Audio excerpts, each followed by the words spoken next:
राधे राधे, जय श्री कृष्णा। आपके अपने YouTube चैनल नई दिशा में हार्दिक स्वागत है। दोस्तों, आज चलते हैं काव्य पाठ की दुनिया में। स्टार्ट करते हैं सूरदास के पद गीत के माध्यम से।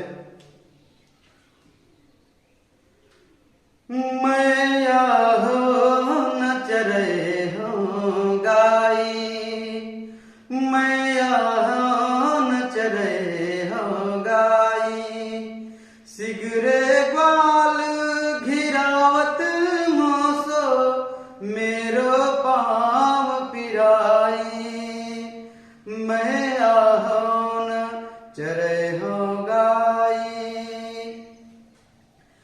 जौन पत्याही पुछ बलिदाही अपनी सो दिवाई, यह सुनि माई जसोदा ग्वालन गारी देत रिसाई।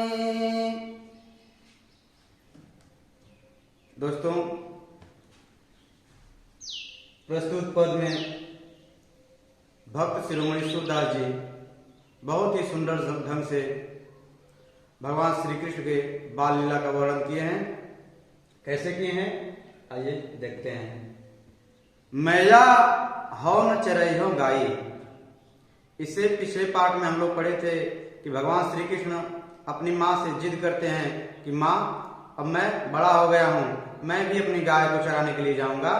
लेकिन उसके कुछ क्षण बाद ही वे कहते हैं कि माँ, अब मैं अपनी गाय को नहीं चराऊंगा। क्यों नहीं चराऊंगा, क्या रीजन है, आइए देखते हैं। कि मैया हौ न चरई हो गाई, हे माँ, मैं अपनी गायों को नहीं चराऊंगा। सिगरे ग्वाल घिरावत मोसो मेरो पाई पिराई। सिगरे माने होता है सभी, ग्वाल माने ग्वाल वाल गोपाल, घिरावत माने घिरवाते हैं, जिसे देहाती भाषा में गवई भाषा में कहते हैं हाँकना। तो सभी ग्वाल मुझसे ही गायों को घिरवाते हैं। मेरे पाई पिराई, पिराई माने होता है दर्द, तो मेरे पांव में दर्द होने लगता है। जौन पत्याही पूछ बलिदाऊही अपनी सह दिवाई। अगर आपको मेरी बातों पर विश्वास नहीं है तो यह बात बलदाऊ भैया से पूछ लो। लेकिन उनसे कैसे पूछना, अपनी सौ दिवाई, अपनी कसम दिला करके पूछना, नहीं तो वह भी उन ग्वाल बालों का संग देंगे। आइए अगले साइड में चलते हैं आगे।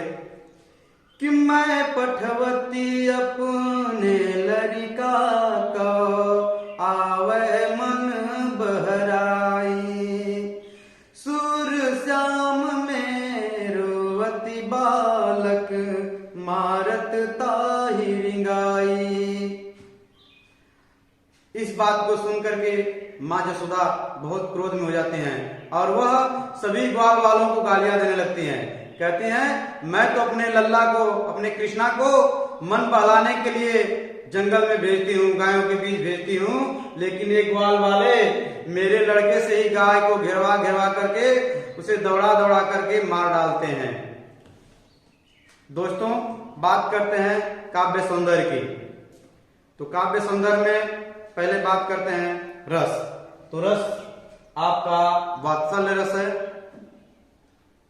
और अलंकार की बात की जाए तो पाई पिराई, जहां एक ही वर्ण की बार बार आवृत्ति होती है वहां पर आपका अनुप्रास अलंकार होता है। तो इसमें आपका अनुप्रास अलंकार है। शैली की बात की जाए तो शैली दो होती है, मुक्तक शैली, प्रबंध शैली। तो इसमें आपका मुक्तक शैली है।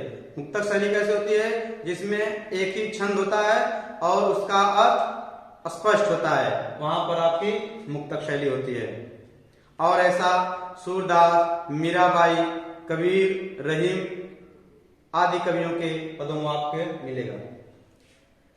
शब्द शक्ति की बात की जाए तो शब्द शक्ति अभिधा है। अभिधा का मतलब क्या होता है, जिसका अर्थ शब्द से ही स्पष्ट हो जाता है, वहां पर आपकी अभिधा शक्ति होती है। शब्द शक्ति तीन होती है, अभिधा, लक्षणा और व्यंजना। बात की जाए भाषा की तो क्योंकि सूरदास जी ब्रज के रहने वाले थे, तो स्वाभाविक है कि इनकी भाषा ब्रज भाषा होगी। चलिए अगले पद की ओर पढ़ते हैं।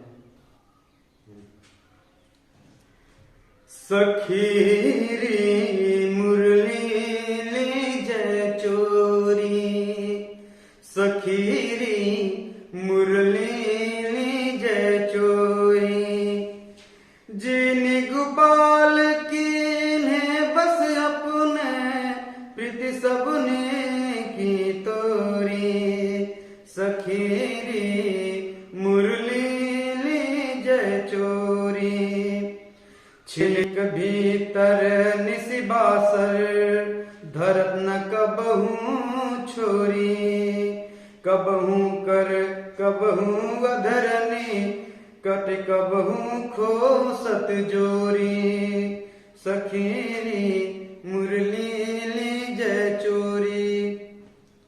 यहाँ पर बहुत ही सुंदर ढंग से संत शिरोमणि महाकवि सूरदास जी ने गोपियों के सौतिया डाक का वर्णन किए हैं कि कैसे एक स्त्री किसी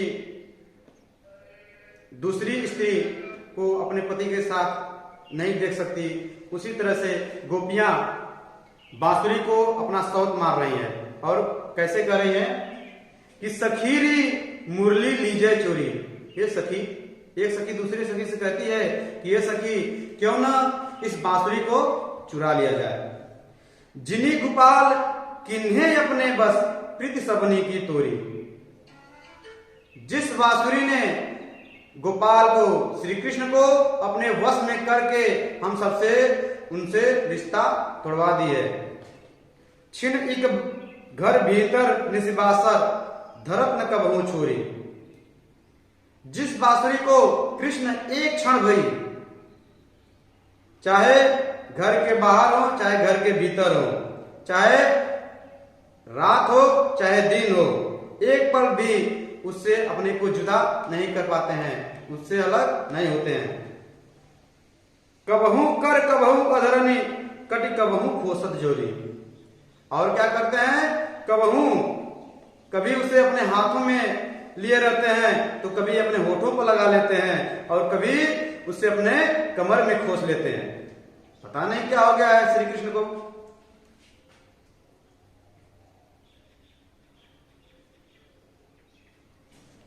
आगे गोपियां कहती हैं कि ना जानो कछु मेली मोहिनी राखे यंग यंग भोरी, सूरदास को मन सजने बांध्यो राग की डोरी।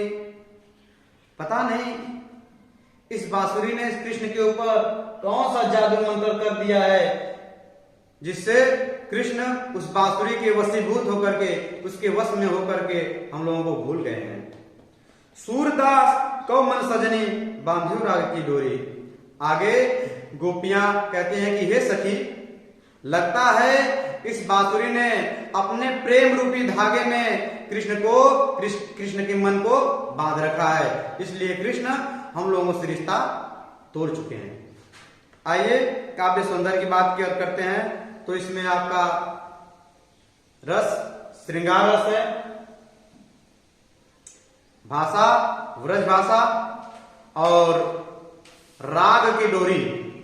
राग की डोरी में आपका रूपक अलंकार है, जहां उपमेय और उपमान के बीच अंतर को खत्म कर दिया जाता है, वहां पर आपका रूपक अलंकार होता है। और जहां उपमेय की उपमान से तुलना की जाती है, उपमेय क्या होता है, एक साधारण वस्तु होती है और उपमान क्या होता है, कोई महत्वपूर्ण वस्तु होती है। तो जहां उपमेय की उपमान से तुलना की जाती है वहां पर आपका उपमा अलंकार होता है, और जहां उपमेय और उपमान के बीच का अंतर खत्म कर दिया जाता है, यानी उपमान को ही उपमेय मान लिया जाता है, वहां पर आपका रूपक अलंकार होता है। और साथ ही अनुप्रास अलंकार भी है, जैसे अंग अंग। तो यहाँ पर अंग की जो है आवृत्ति हुई है, मेली मोहिनी, वहां पर भी म वर्ण की आवृत्ति हुई है। तो यहाँ पर आपका अनुप्रास अलंकार है, साथ ही रूपक अलंकार भी है। शैली की बात की जाए तो शैली मुक्तक शैली है। शब्द शक्ति इसमें आपका लक्षणा है। लक्षणा कहां पर है? बांध्यो राग की डोरी। तो यहां पर राग माने होता है प्रेम और डोरी, तो जो प्रेम रूपी धागा है उसमें श्री कृष्ण के मन को वह बांसुरी बांध ली है। तो यहां पर आपका लक्षणा शब्द शक्ति है। आज के लिए इतना ही, बाकी अगले लेक्चर में। धन्यवाद।